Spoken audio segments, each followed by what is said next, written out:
Hello, and welcome to this lucid dream incubation recording. What follows is a lucid dreaming story. It can either be listened to for fun, or with the intent to sow seeds for a lucid dream later on in the night. If you're listening just for fun, then you are, of course, free to put this on at any time during the day or night.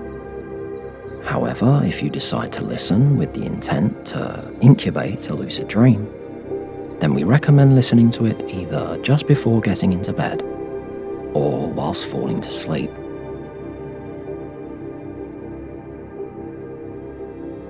So, I'll now give you a moment to decide how you want to proceed. If you decide to put this on whilst you're falling to sleep, then use this time to prepare for that.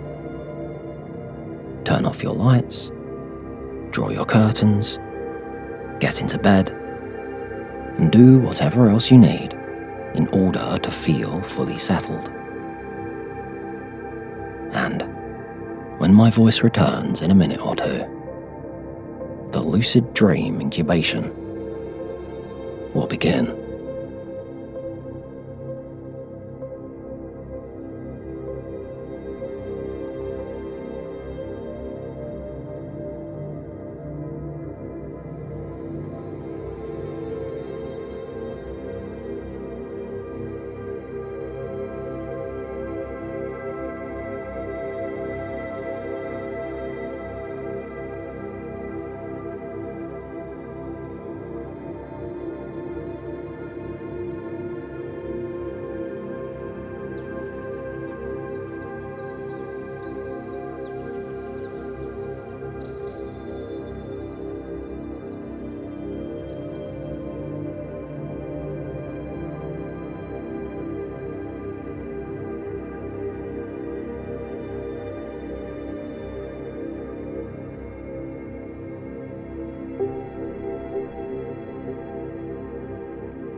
You come to in a shifting kaleidoscope of colours.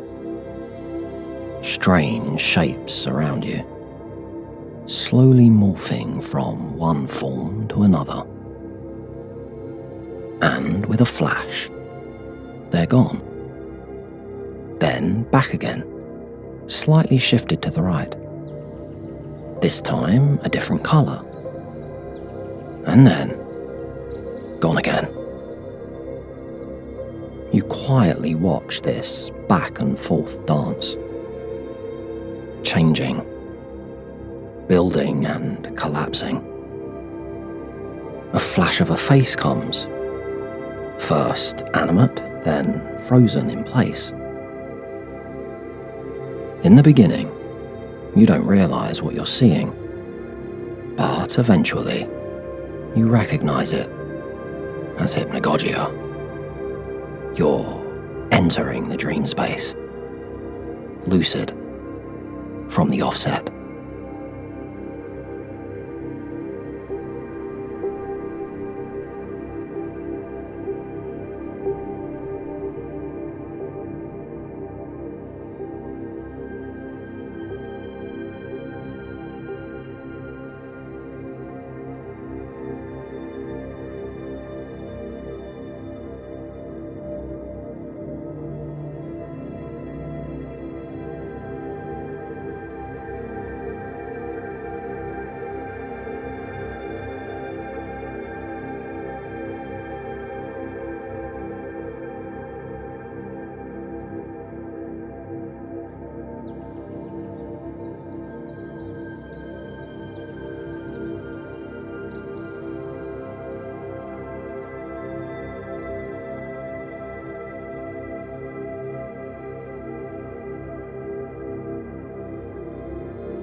You now emerge fully into the dreamscape, with a whoosh, propelled forward as if shot out of a cannon. The scene is flickering and unstable, but as a sense of your dream body composes itself, the dream begins to settle down, to stabilize. "I'm dreaming," you say, to help ground the scene further. "I'm lucid dreaming," you follow up, getting to your feet and looking around.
You take in the wondrous skyline. At first, you think you're seeing clouds, but then you realize it's not quite as simple as that. God rays, could you call them? Even that doesn't quite capture it. There are layers upon layers peeling away and sizzling. It's a sky, but not any sort of sky you've ever seen before. One layer drops away, then it's frozen in place, and a new one appears over it, more vibrant than the one before. You feel bewildered by the complexity of the colours and patterns and shifting forms you're seeing, but all the while, you stay grounded and focused within the scene, moving your eyes around it and rubbing your hands together.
The more time you spend within this lucid dream, the stranger it becomes. You now find yourself sitting in a cafe, a futuristic space cafe, totally new scene. You're drinking some sort of purple fizzy drink. As you slurp on it, you feel it flow down your dream throat, bubbling as it goes. It's somehow both warm and cold simultaneously, wet and dry. You look over to the entrance and see yourself stride in through the revolving door, or at least your doppelganger. Then, with a blink of an eye, he's sitting by you, looking you up and down keenly. "He rode a horse," he says, "from original source."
And again, the scene changes, now to the foyer of a cinema.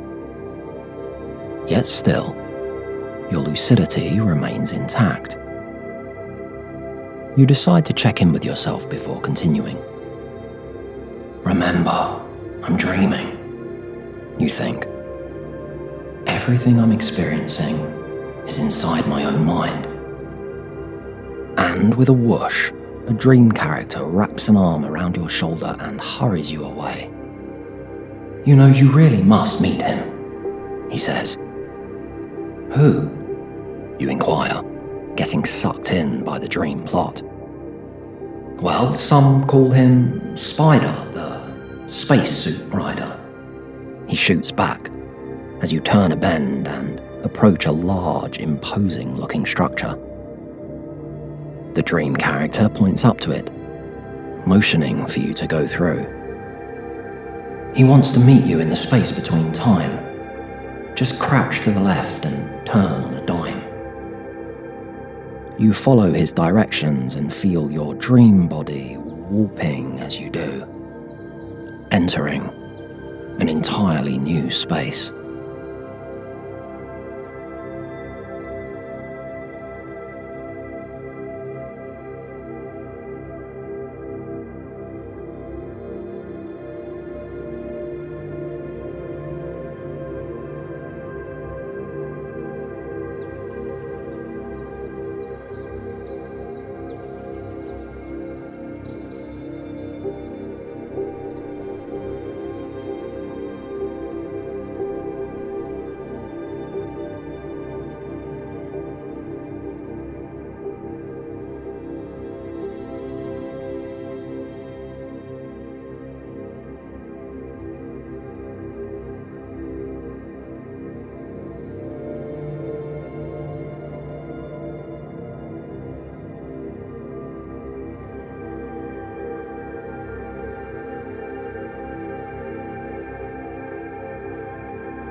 this new space, time seems to stand still.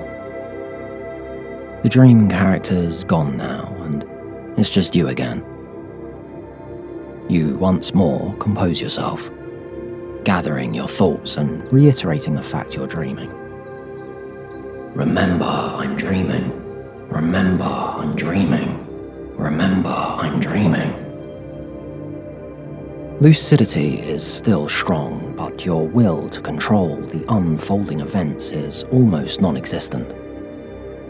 And you're okay with that. You're along for the ride. And just as you think, ride, you start to hear galloping, off in the distance. The sound of horses' feet on stone ground. You look around for your man, the man they've been talking about. And at first, you see nothing. But then, with a flash, the scene rips in two, like curtains parting. And out of the void emerges the man that some call Spider.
Spider is quite the eccentric-looking character, a fallen angel of sorts. He wears a spacesuit, on horseback, with wings that span 6 feet.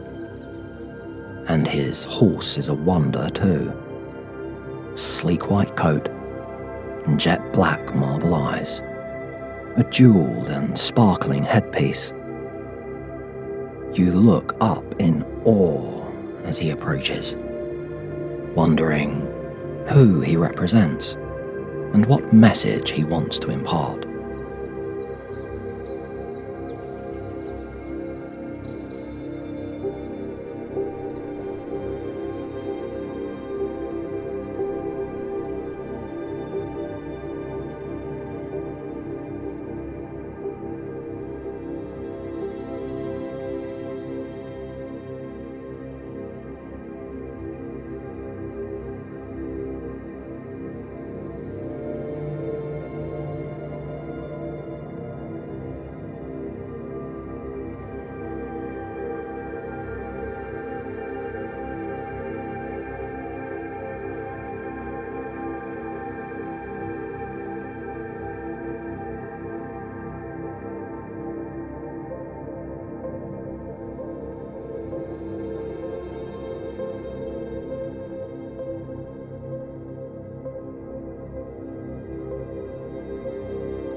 now face to face with Spider.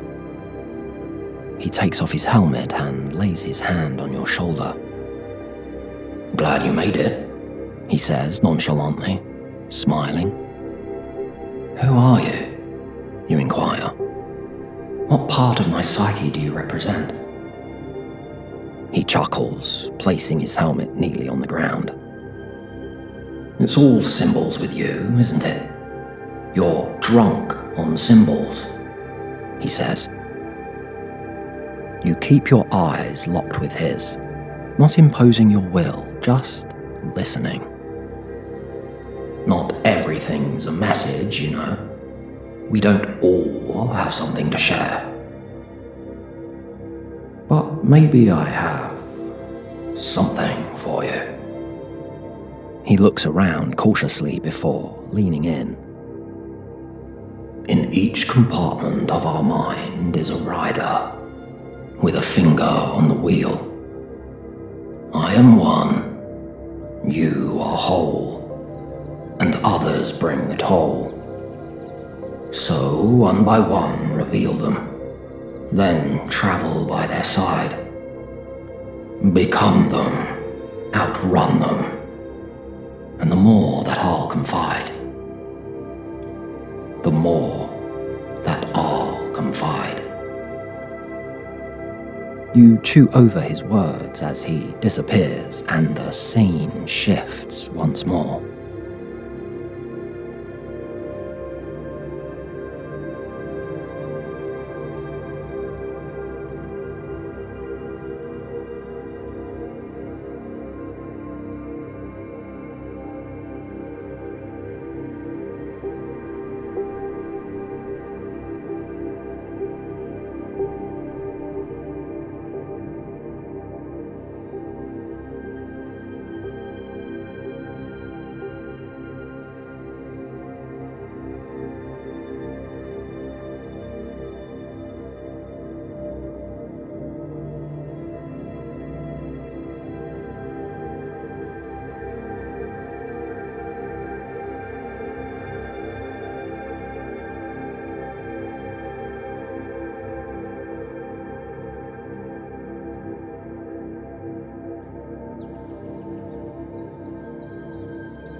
Still lucid, you now find yourself in place of Spider, on horseback, galloping through a swampy hinterland. Your emotions are heightened and your dream's skin is tingling. Your hands are loosely on the reins, yet you're letting the horse lead the way. "Good boy," you say, patting it confidently. You feel deeply connected to it, to yourself, and to the scene around you. The words of Spider still ringing through your mind. "This place is a marvel," you say, your heart alive with warmth and appreciation for the lucid dream you're in.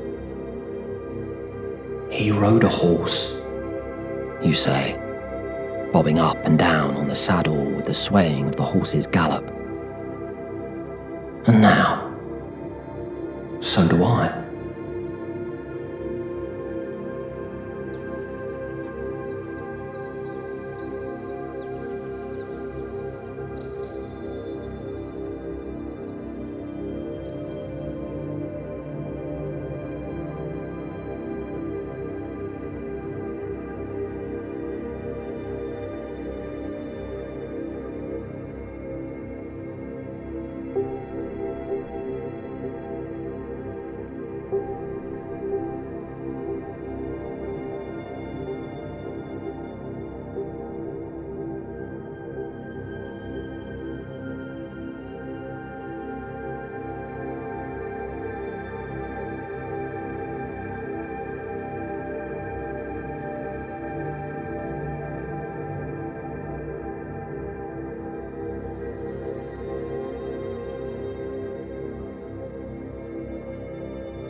If you listened to this lucid dreaming story just for fun, I hope you enjoyed it. And if you listened to it for induction purposes, then I hope this parting message now finds you relaxed and drifting. Your lucid dreaming seeds have been sown. Your mind has been primed. And you are ready for sleep. And so, with that, I draw this session to a close. Remember, you are a lucid dreamer. Happy dreaming.